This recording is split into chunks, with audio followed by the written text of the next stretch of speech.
right. Good morning, NEA. Buenos dias. Let's give it up for our very own DJ Kemet. Right.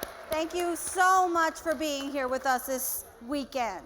So here we are on the very last day. Give yourselves a round of applause. Thank you, NEA. It has been a terrific weekend of learning, connecting, growing, dancing. We see you, Will Page. And joy. And for the first timers, we hope you talk to members about your experience here this weekend and encourage them to come next year. So you have some homework.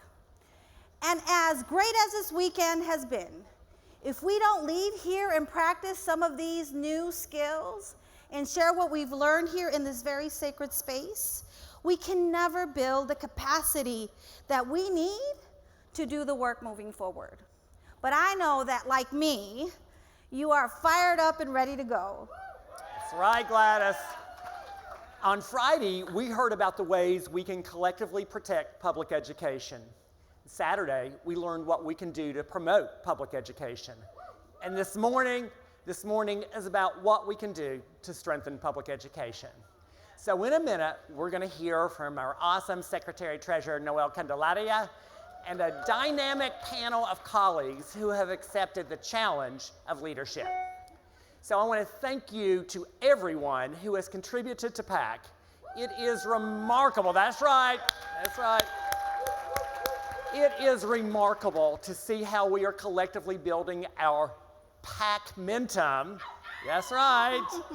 In fact, after winning the giveaway during the plenary, Teresa Hodge from Florida Education Association actually walked to the PAC booth to donate.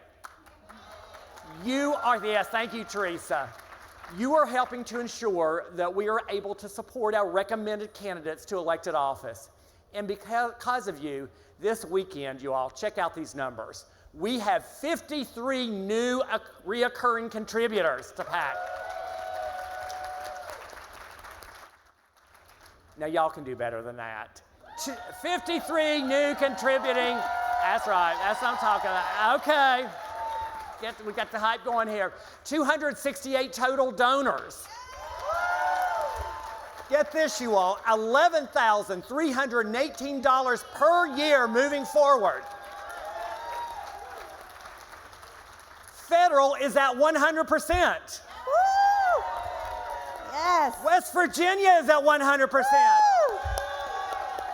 Kansas is at 100%. Woo! Idaho is at 100%. We would love to reach a goal of 250 contributors and $10,000 per year moving forward. Now, the PAC booth will be open until 12 noon today, so we need at least 25 of you to stop by if you haven't yet. We appreciate all that you do, and I particularly want to thank our premier sponsors, NEA Member Benefits and MindSpring. You can learn more about all of our sponsors by visiting that. Yes, let's give it up for our sponsors, please. Thank you. NEA Member Benefits and MindSpring. Finally, we want you to share your experience on social media and help us remind our colleagues what we're doing here this weekend. Remember to use the hashtag EdLeaders and hashtag NEA Summit. It's been our pleasure to serve in this role. Absolutely. Muchas gracias, NEA. Now help us welcome to the stage our colleague, Brent McKim.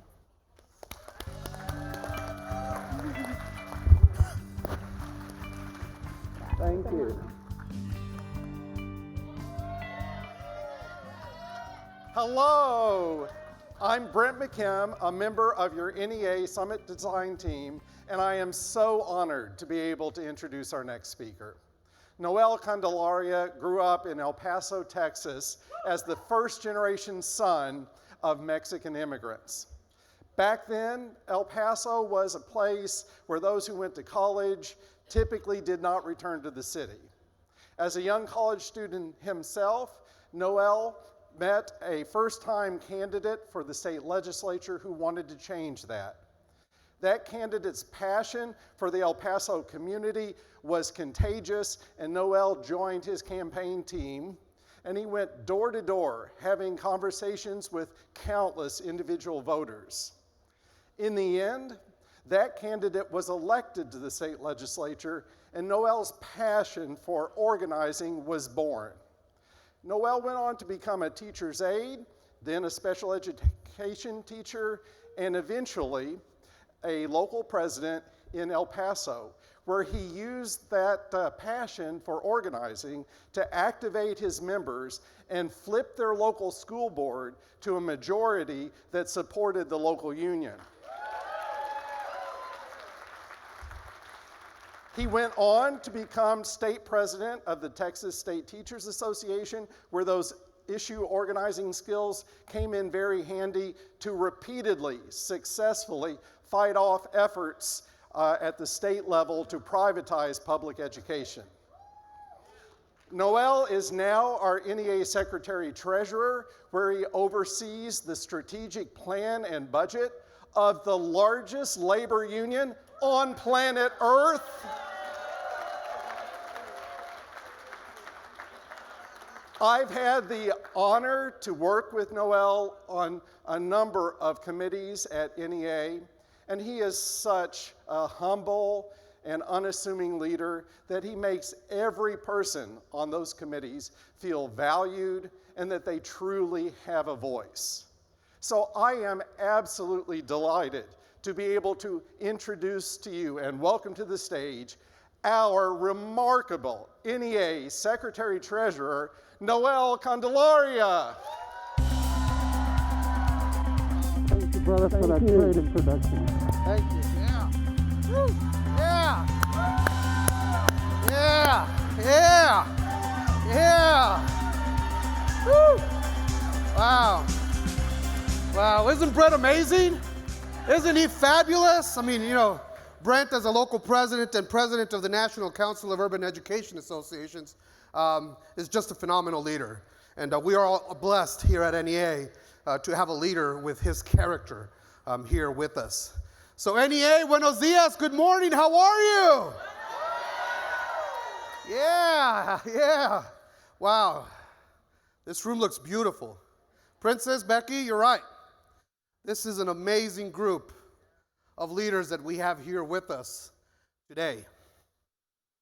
So NEA, familia, ¿cómo están esta mañana? How are you this morning? Yeah. Now, hasn't this design team been a fabulous design team? Yeah. So let's begin by thanking this amazing summit planning team for creating and designing another incredible leadership conference for you. Yes. Yeah. You know, every year, the planning team, they come together, right? And they really kind of deepen their commitment to making sure that your awareness as attendees and your ability to be able to put in practice the 7 domains, right, that you've been hearing about that make up our NEA Leadership Competency Framework come to life, right? Because they are intentional about giving you the tools and resources that you need to succeed, the bandwidth that you need as leaders to innovate, right? And the support to be the best educators and leaders that you can be for your locals and your communities back home. See, the leadership competencies are not just words on paper, right? They are those guiding principles that have the power to be able to shape every union member's career and shape your leadership journey. See, every speech that you've heard throughout this weekend, every breakout and state connection time, every workshop and panel is designed to bring those leadership competencies to life so that you as our leaders are equipped to lead others, to promote and protect and strengthen public education for all students and all of your communities. Yes. See, we all began this leadership journey together on Friday, right? Y'all remember when President Pringle set the stage for us, right? And we heard as the summit kicked off that the partnership between NEA and Race Forward, just a beautiful partnership, right? Together, we will make sure that that work, the work that we heard about, spreads throughout the entire nation. And then yesterday, our Vice President Moss, yeah, she highlighted, I was hoping to bring out a guitar. No. But she highlighted how we must promote public education, right? And we heard from one of our partners, Shout Foundation CEO and President, Dr. John Jackson. Now, wasn't he amazing? Yes! Wow. I don't know about you, but he shared several nuggets, right?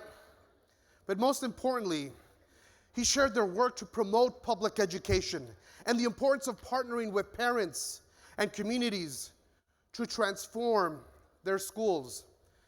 See, and today I'm going to talk for a few moments about what it means to strengthen public education, right? What does it mean to strengthen public education?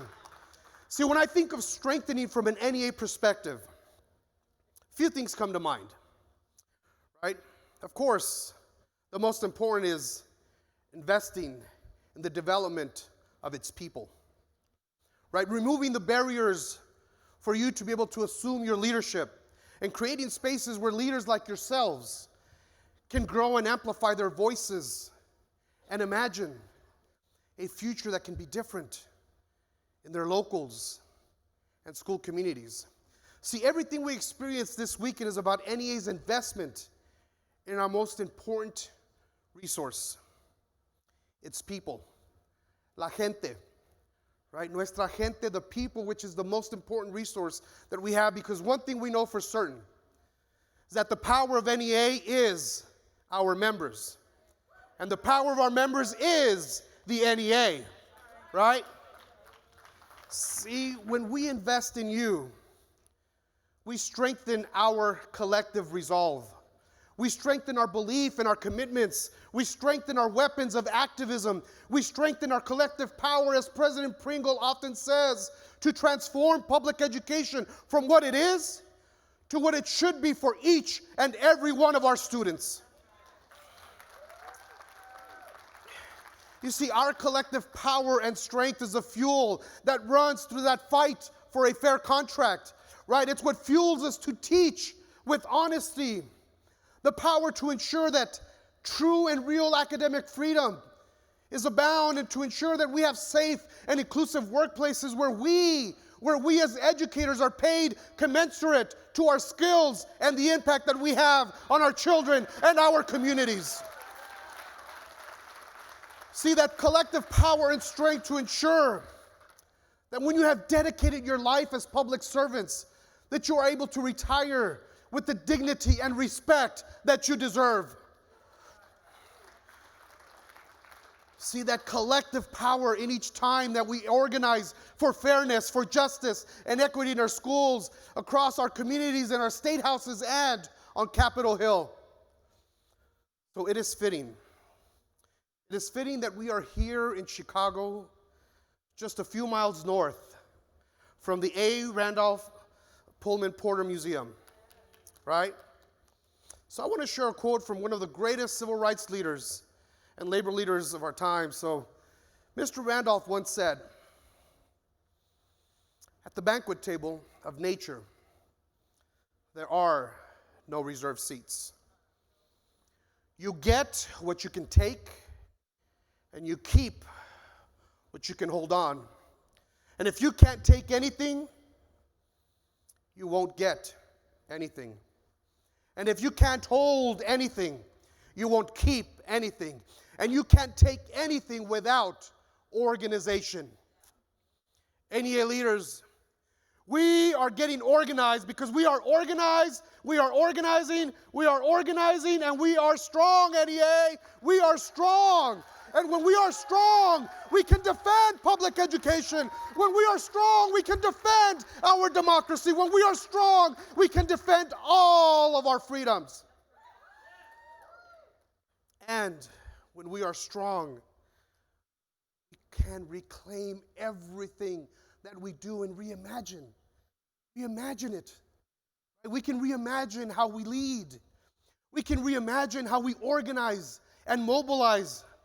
We can reimagine how we collaborate with each other. We can reimagine how we defend attacks on our careers and our professions, how we recruit and retain educators into our professions. We can reimagine. We can reimagine how we fight for collective bargaining. We can reimagine how we fight for truth in our classrooms, how we fight for voting rights that are under attack, how we fight for racial, social, and education justice for all of our students. So NEA, this is our moment. This is our moment to promote, protect, and strengthen public education. Because if we, as the National Education Association, don't do it, no one else will. NEA, together we will change the world. Juntos vamos a cambiar el mundo, NEA. Let's get it done, NEA, because I am the NEA. You are the NEA. We are the NEA. Let's get it done. Let's win all the things for President Pringle, for our children, for this nation, and for all the children of the world. Let's win it all, NEA. Let's win it all.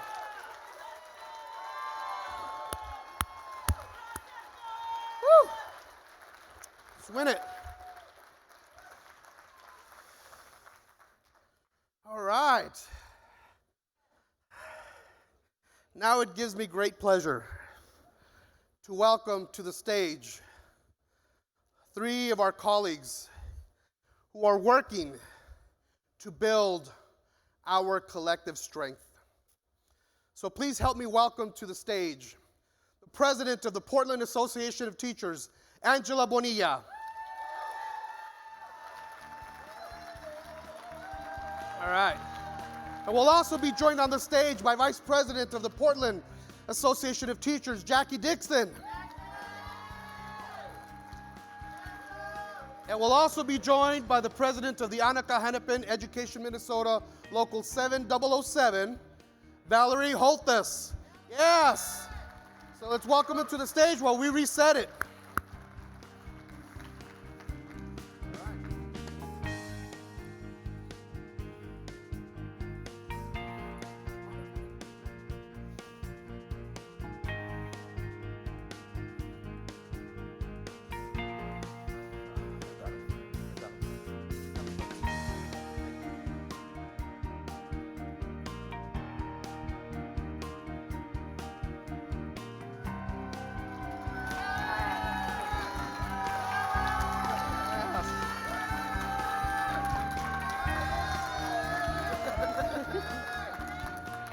All right, yes. All right. All right, good morning. Good morning.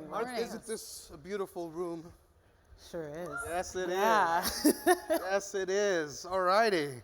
So we have a great conversation in store for you all this morning. So, as part of how we define what it means to be an NEA activist and leader, right? Our theory on the case is that there are formal positions, right? We're the NEA. We've got a lot of structural positions. But then there's also informal leaders, right? So you don't need a title to lead, because when you're a leader, right? So when we think about how we strengthen public education, we believe that one of the ways that the organization does this is by investing in our people. And so tell us about the moment that you realized you were a leader. So we want to start? Oh, I'm starting. Okay. Let's see. Yes. I think it has a lot to do with my high school English teacher. She, like a lot of high school English teachers, give you a story starter. And the story starter was, if you had $1 million, what would you do with it? And a lot of my friends put down, the next best car or the house or the clothes. But I knew that my hometown economically was headed in the wrong direction. I'm from a very small town in southwestern Minnesota. And I knew that we needed to have an economic injection in my town for it to survive. So I was going to spend my $1 million on a sewing factory. And then I knew that sewing factory was going to grow, and we were going to have a hospital, and we were going to have stores, and we were going to have public services. And I had this all arranged, kind of like a socialist utopia, kind of like the Pullman car factory in the south side of this city. Yeah. So then I handed in my paper, and my teacher said, "Wow, you're a born leader." Mm-hmm. And I guess that's the first time I really thought about leading. But leadership is not an isolated role, and you need, for there to be leaders, you need to have, I don't want to say followers, but I would have to say people who are inspired by your leadership. So I guess that's kind of how I started. And who knew I would end up in the president of the largest local in the state of Minnesota after coming from such a small community. Oh, fabulous, fabulous. So, I mean, you were head of Sim City before it was a thing, pretty much. I mean, you were building your own world and your own kind of world that was just, right? It's beautiful. Thank you. Yeah. Oh, I think mine is also probably a school experience. Thinking back to my middle school, growing up in the Northwest, it was a predominantly white school. There were often times I found myself in situations sticking up for my peers, being bullied just for their identity, like who they were. It oftentimes felt like, as Latinos, it was us and them with, we had a little problem with white supremacy and skinheads in the Northwest back then. And so oftentimes I found myself in situations just standing up for my friends and didn't really think about it as necessarily leadership back then, but like as something I was called to and in my heart, like what I had to do because it was the right thing. Yes. Later in life, in this career, I think having the opportunity to teach future educators courses in high school, and then later, most recently, during our strike, actually seeing some of those former students on our picket line. One comes to mind in particular, Roberto, who was one of my students, showed up on the picket line, waved me down after the rally and said, "Miss Dixon, Miss Dixon." And he had his children with him, and immediately my mind went to, oh no, the impact, like you're here with your kids, is he taking time off work because the kids are out of school, and asked him, how's it going?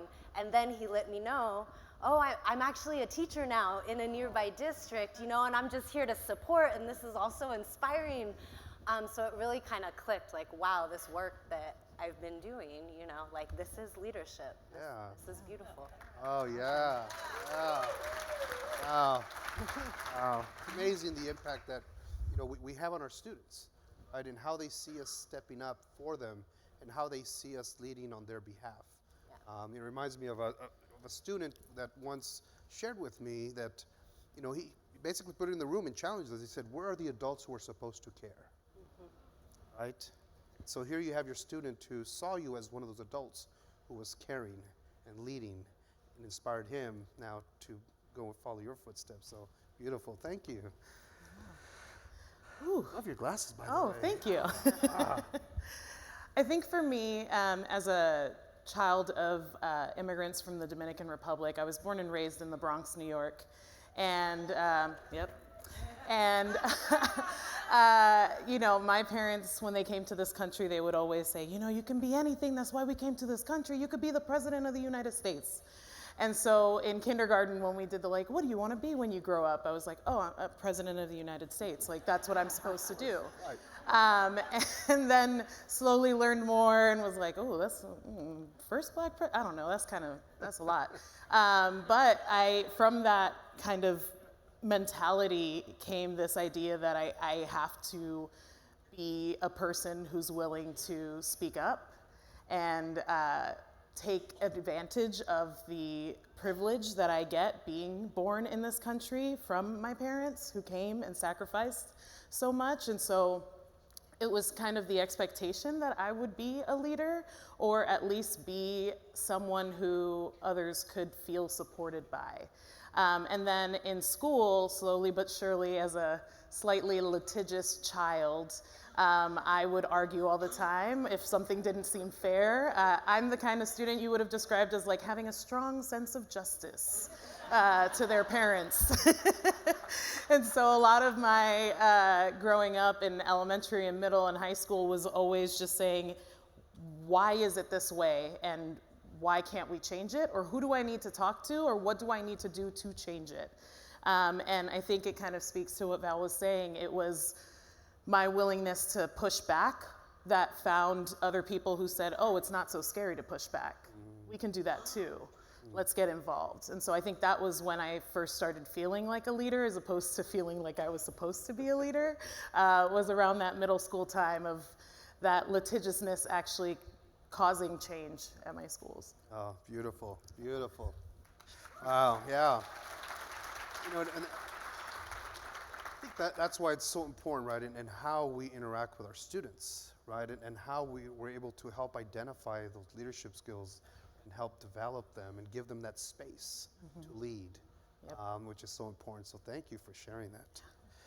So, you know, here at NEA, you know, we believe that this is where people should feel like they're coming home for leadership development, right? I mean, that's part of what we believe. And so, you know, as part of who we are and how it's shaping, and it's really integral into shaping, you know, someone's journey as they step into their professionalism, right, into their membership as a member. So what do you believe is the role of the union in creating leadership development opportunities?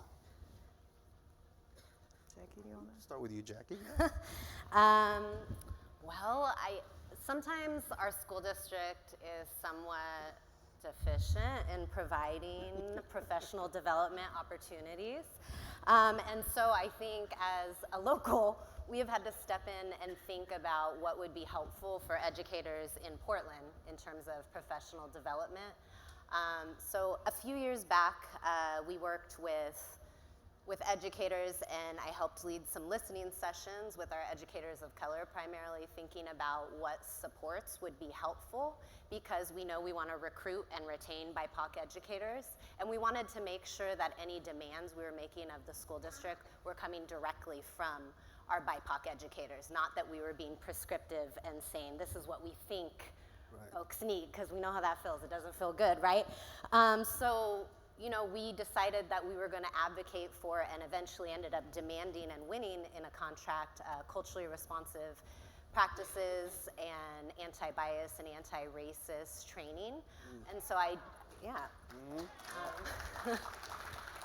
do think that is our role and responsibility, both as the union and professionals, to make sure that we're doing everything we can to both organize our members, because our members really advocated and organized for those demands, created those demands, and also to make sure that we're doing everything we can to support and uplift our BIPOC educators and our new educators that are new to the profession. Yeah, that is also a great example of developing leaders in the process, right? I mean, it's like you're demanding leadership development, you're demanding professional development, and as you're organizing around that and having those one-on-one conversations to truly kind of get a sense of, you know, what are the real needs, and in that you're identifying those leaders who then are going to be advocating for those needs, which is really important. So thank you. So I think I'm a little neuroscience, so I love systems. And one of the great things about, you know, the work that Jackie mentioned, I was on the bargaining team when we did that work, and I remember us being in listening sessions together. And it's really important for unions to ensure that they have the systems to be a big enough tent for everyone to find a space. So, you know, when we do surveys, we don't just ask the survey questions, we also ask demographic questions so that we can filter out and be able to see, you know, even if our membership is mostly white and everyone says, well, actually, I don't think that's a concern. When we disaggregate it and look at our educators of color and 90% of them say this is a very big concern, it helps us as members, as member leaders, be able to recognize that, you know, democracy cannot be a way that we silence those who are in that smaller group. We have to make sure that we're creating spaces to recognize and represent every single group. There you go, yeah.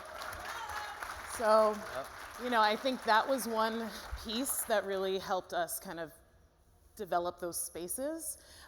There's also when we started our build up for the strike a few months after I was sworn in, we started with our contract action team, our campaign action team, and we made it very explicitly clear anyone can be a CAT member, everyone can be a CAT member, and we actually made these like little pins with cats on them that say union power.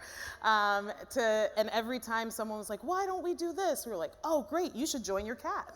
Like there's a CAT in your building, here's a pin, and then find someone else, here's another pin to give it to them. And so like just creating systems and a culture of like, you know, there's room for everyone. Organizing really is just community building, you're building a relationship, and then unions are just another community that you're a part of. And so if we can continue to remind folks that we have to build those relationships and we have to maintain our community, they get inspired to do more because they see that there is room for them. They don't have to just complain on the sidelines, Right. They can get involved too. Yeah, that is such a great skill set that she just described, because President Pringle is a master, right? Right, President Pringle, she's a master. You come with an idea, oh, great job, yes, thank you for volunteering to lead on taking on that action, right? Yes, yeah, so thank you for sharing, because that is an important skill of a leader, right? To be able to create those leadership, when someone comes, you know, with that energy and that passion, it's like, how do we then transition that passion, energy, and give them space to lead around what they're passionate about? So, excellent. Yes. Yeah, I think that you mentioned professional development. Our district, unfortunately, discontinued SEED, Seeking Educational Equity and Diversity training. And we were very upset about that because we really enjoy those SEED classes and that in-depth study and book studies. And so what our local did was we ended up getting an NEA grant, and it's been fantastic. We also worked with a private women's college in St. Paul. It's called St. Kate's, and we were able to work out a deal where our teachers would get college credit for taking SEED classes through our local. So it was just a win-win. They could get some college credit, get a lane change, and also maintain their SEED professional development. So it's been great, and I hope we can continue to do that. Yes. Well, and I think when we think about, you know, the union as a place for, you know, being a home place for leadership development and using all of those opportunities, you know, to be able to grow and lead our professions, right, in all of the spaces that are created within our districts, within our work sites, that the union is really instrumental in, you know, creating those pathways. So thank you all for sharing that. So as a union leader, right, I mean, there are so many, you know, besides, you know, everything that is going on all around us all the time, there are challenges that we face as union leaders.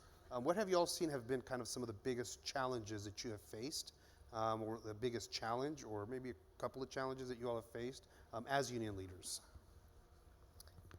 Yeah, I think some of the biggest challenges, we went on strike for 15 days, so it takes a little time for us to figure. Yeah, so I think some of the biggest challenges were really making sure that we educated and supported our members in understanding, outside of their professional understanding as educators, the role of unions over time and the role, the historic role that they were taking, participating in a strike, participating in this union activity. You know, educators are trained to be educators. But before I got into this profession, I used to do community organizing, fundraising, voter get out the vote kind of work, and so I was used to that mentality of organizing. But it doesn't necessarily come naturally to every educator, even though I think it does. They just don't know how to name it. And so making sure that we had opportunities for folks to be trained, to have those conversations. But as things became more difficult, the FUD started to creep in, right? The fear, uncertainty, doubt, division that gets sowed by those with power to prevent others from realizing their own power. And so helping our members who had never been through something like this, who've never felt as empowered by their union, remember, this is part of the playbook. It's okay to feel worried. It's okay to feel scared. Lean into your community, because that's where your power is. It was a challenge, and it's a challenge we're still working on. How do we educate our members and help them understand that civil disobedience is inherent in union work because we weren't recognized as unions, right? Like, we didn't have these protections. All of those things had to be fought for and won as the establishment fought to keep us from winning those things. So reminding, rule-following educators who want to do the right thing, that it's okay to do something that maybe is against the rules if it's pushing forward justice and progress and the things we know that our students and our educators need. Thank you. Biggest challenge, let's see. If this was a multiple choice question, it would be all of the above. I'd have to say we were also extremely close to striking. We had organized like you wouldn't believe. We also had LCAT leaders at all of our buildings, and we had a space rented in a strip mall for a strike headquarters, and we had a communications person at each building in case the media showed up, they would talk to that individual. We were very, very organized that way. But I feel that it was very challenging for us to engage our community and engage our parents. And we tried several things to try and get their input and try and get their involvement. And it was a struggle. We went to PTO meetings. We went to, in Anoka, we are the self-proclaimed Halloween capital of the world, in case you didn't know. We went to the Halloween parades. We brought a popcorn machine and made popcorn for all the parents who were there with little stickers saying, join this webinar and learn about the teachers, learn about our union. And it just, I'd have to say that was our biggest challenge this year. And I guess I can't really say that we were as successful as we wanted to be. But yeah, I'd have to say that was a big challenge. Another personal challenge I have is I became president the day after the Janus decision came through. And my biggest challenge personally is not to take it personally when someone drops their union. I don't know, I just have a really hard time with that because I bleed union and I come from a union family and my husband's a strong union leader. I just really struggle with that. I guess that's a huge challenge for me. Yeah. Oh, Jackie. Yeah, I think, when Angela and I were elected, we inherited some systems that were very service-oriented rather than organizing-focused as a union. And so one of the biggest challenges, I think, has been helping our membership shift from this idea of, yes, as a union, we hold a lot of institutional power. And sure, we might be able to go to the superintendent as your elected leaders or, show up and represent you, but really the power relies and it lies within our own membership. Right. And so that shift from a service model to an organizing model and really to movement building has been challenging, but also really beautiful to, watch and be a part of. And I think helping our members really recognize their own power has been a challenge, but it's also, I think we're on our way. It's one of those things that I feel like it's the long game. It's something we're going to continue to work on, and it's a blessing that we're moving in the right direction there. Yeah. Yeah, I think, Jackie, one thing that you said that I feel like we talk about a lot is that we're not empowering our members, we're helping them recognize the power they already have. Yes. Yep. And I think that's I just wanted to lift that up again from me saying it, because I think it's important for folks to remember it's not our responsibility to, just like kids aren't vessels we fill, educators aren't people we give power to and then they're like, oh, now I have power. It's a power that is inherent being humans and caring about our kids. That, you know, like Jackie said, we help them realize they have that power. So with that, I mean, what has brought you joy? I mean, because this work, I mean, there are a lot of challenges, but there's also a lot of joy. And you described some of it. I mean, seeing that transformation, just kind of is making me smile ear to ear. But what brings you joy as you do this work? For me, it's watching the leaders that have emerged in my local, taking that baton and running with it. I've seen so many successes from the members of my local during this past year, during our CAT team development and our strike preparation. It's just so rewarding to see some of the things that they've accomplished. We had one school board meeting where we had over 600 people at a rally. Wow. And it struck me so wonderfully Yes. that we had that kind of action. It was the same kind of feeling as the day after Trump got elected, and it was the Me Too movement, and we had 100,000 people, marching to the Capitol. It was that kind of a feeling, that swelling of, unionism, and we're on the right track here.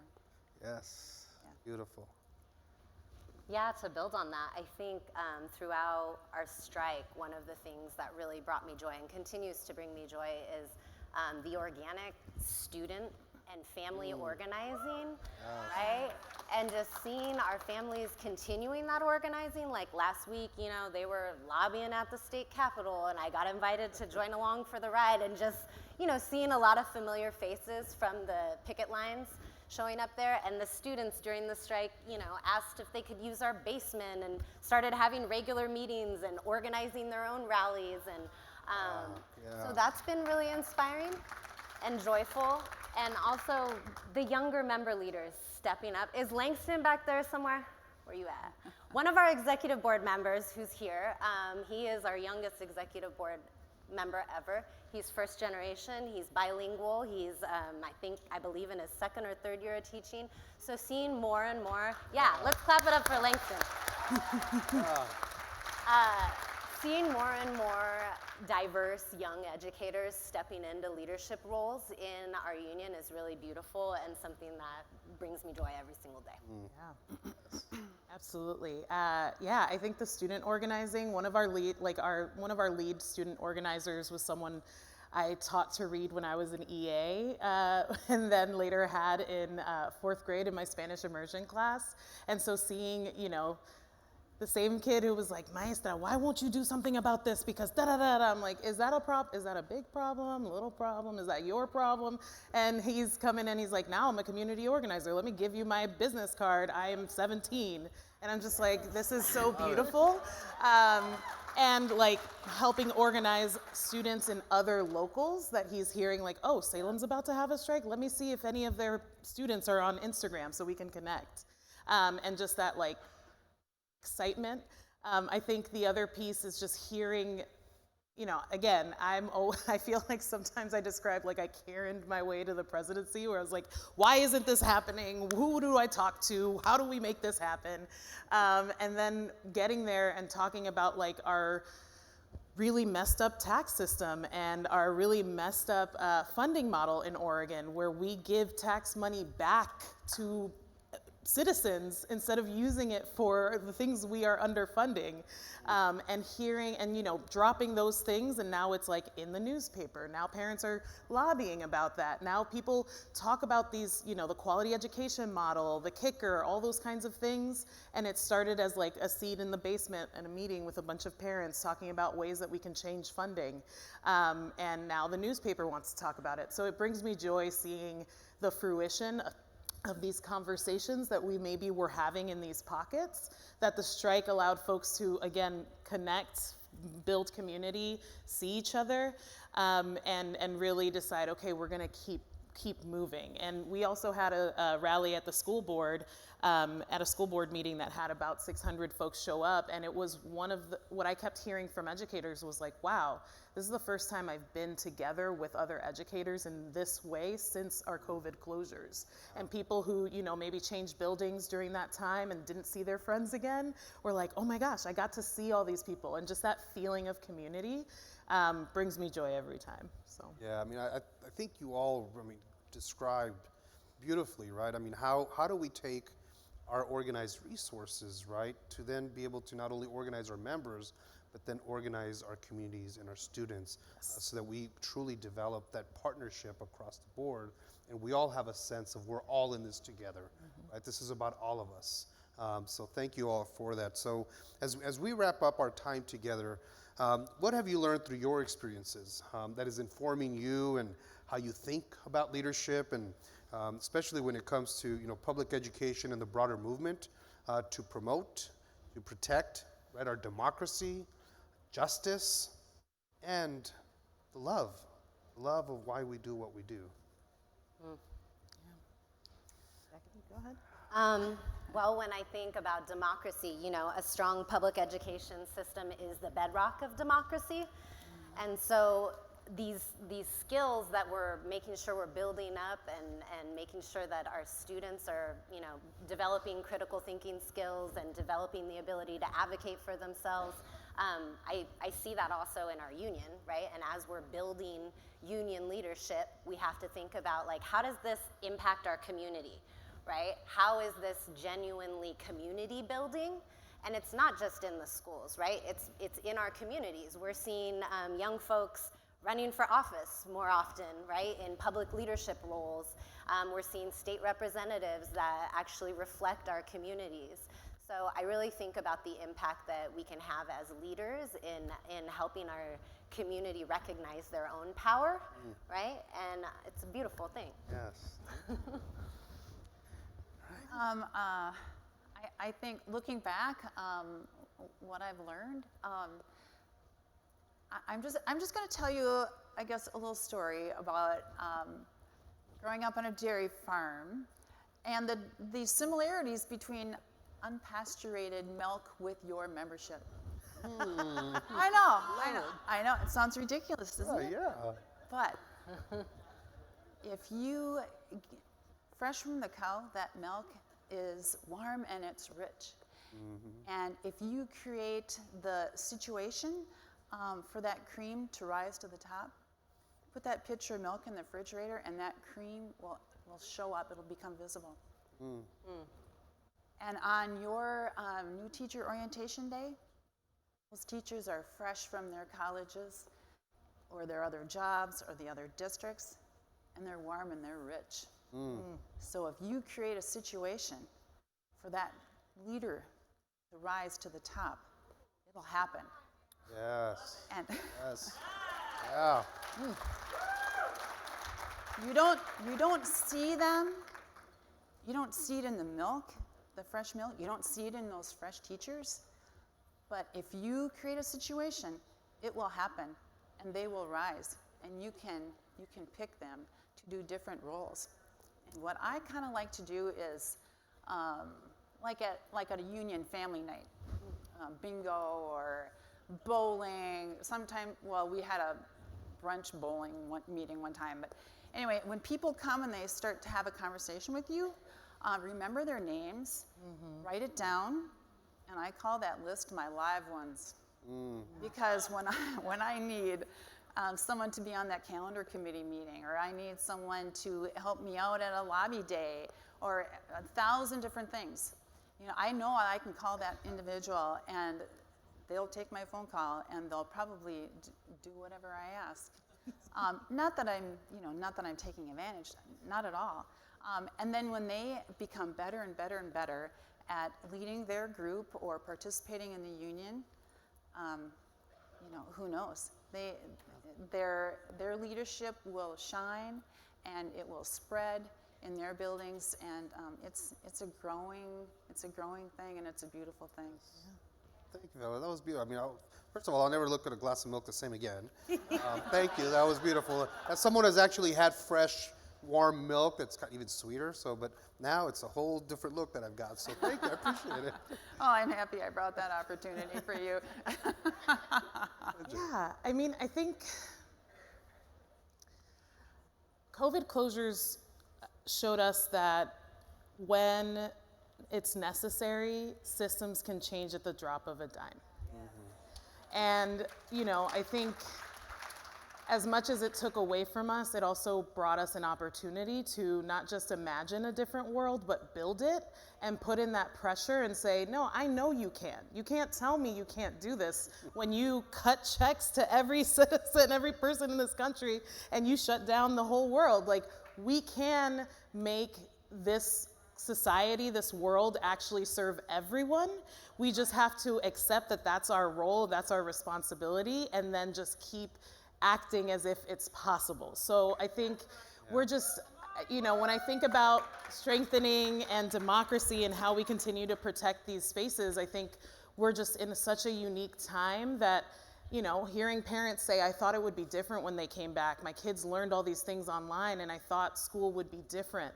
And so many administrators came back saying, no, we just have to get back to normal. It's like, well, we don't want that normal, that quote, normal never was. We don't want to normalize the greed and the corruption and all the things that took away from us. We want to create that new normal, and we can do it. We just have to believe that we can and keep going together. So I think, the basis to maintain a strong democracy is still building the communities and saying we can do it. Let's just keep fighting. Let's keep asking why not, and then do it when it doesn't happen. It's up to us. That's right. Yes. Yeah. It reminds me of what I learned early on from one of our past NEA presidents, Dennis Van Rokel. Proceed until apprehended, right? Proceed until apprehended. So let's give it up for Valerie, Jackie, and Angela. Let's give it up. Yes, let's give it up. Thank you all so much. Thank you. Beautiful. Thank you. Oh, thank you. Thank you, Jackie. So much. Thank you. Valerie, thank you so much. Thank you. Wow, yeah. Now let's welcome back to the stage our Vice President, Princess Moss, our NEA President, Becky Pringle. Yeah.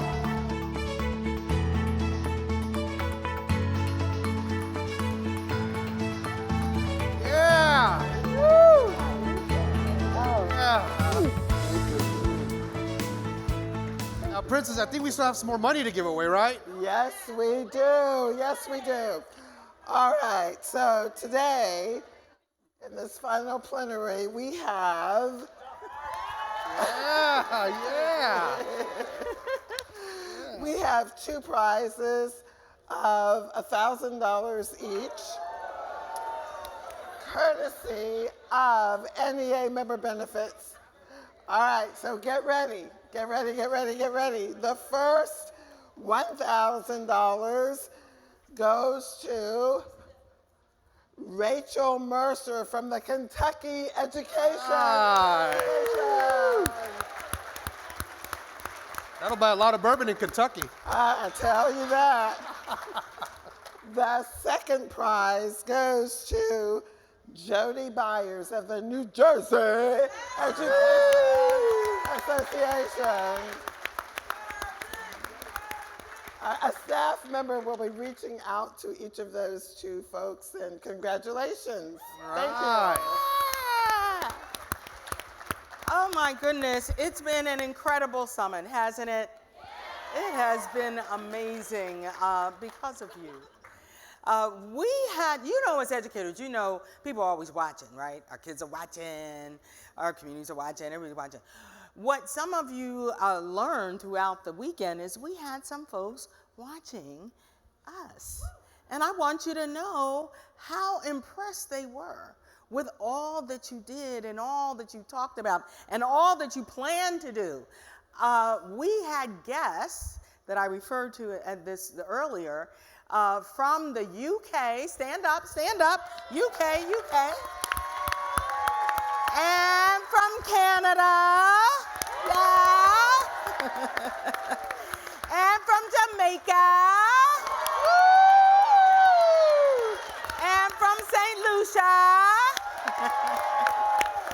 And from Brazil. Yes.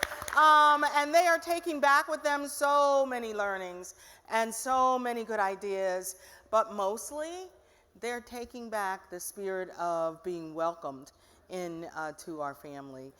I can't tell you how awed I am by you. I got to also have many conversations and hear about what you were thinking and what you were doing, and the immense level of gratitude I could never express for all that you are and all that you do. Thank you so much for making the 7 leadership competencies part of your leadership journey. Thank you for being willing to ground yourself in the truth of the challenges that face public education, and yet allowing hope and possibility to actually take root anyway.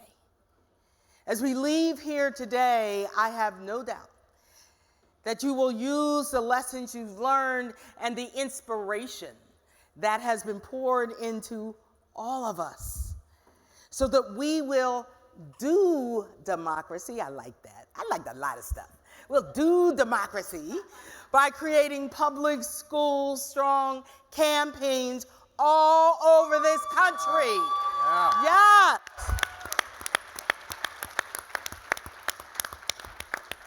And we will work in collaboration with our Heal Together colleagues in powerful ways. You are democracy at work. That's what John told us, right?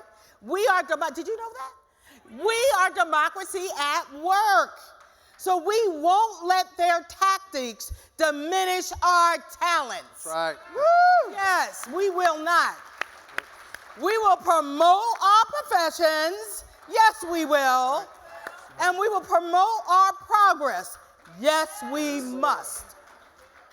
And we're going to help John amass those 1 million public school grad stories, aren't we, NEA? We're going to help him with that. That's right. And you will stand firmly in your power, just as you saw those educators from Portland and Anoka talk about. Wasn't that amazing? The union is your community, and never forget that what was it Angela said? We don't empower people, right? Right. We just help as leaders. You help them realize the power they already have. Yeah, I love that. Yep. When we began this journey together on Friday, I asked you this critical question, so I want you to take this home. I hope you've been thinking about it all weekend. What is my responsibility? What will I do to nurture my own development so I am that powerful leader in our movement to promote and to protect and to strengthen public education? I hope you already have some answers to that. I hope you go home and ask others that question. And I hope that the answer to that question continues to evolve throughout this year. But I have to tell you, after seeing you in action and listening to you throughout the weekend, this is what I know. You will stand up when educators don't have what they need to do the jobs they love. You will stand up. Yep. I know that. Yep. You will speak up when your students aren't getting what they deserve. Right. They're not going to shut you up. That's right. And you will rise up. You will rise up when your democracy and public education in this country is threatened, or if it isn't living up to the promise for all of us. NEA, education, democracy, freedom, our role, our responsibility. responsibility. Thank you so very much for joining us. Yeah. Safe travels home. Yeah. Go win all the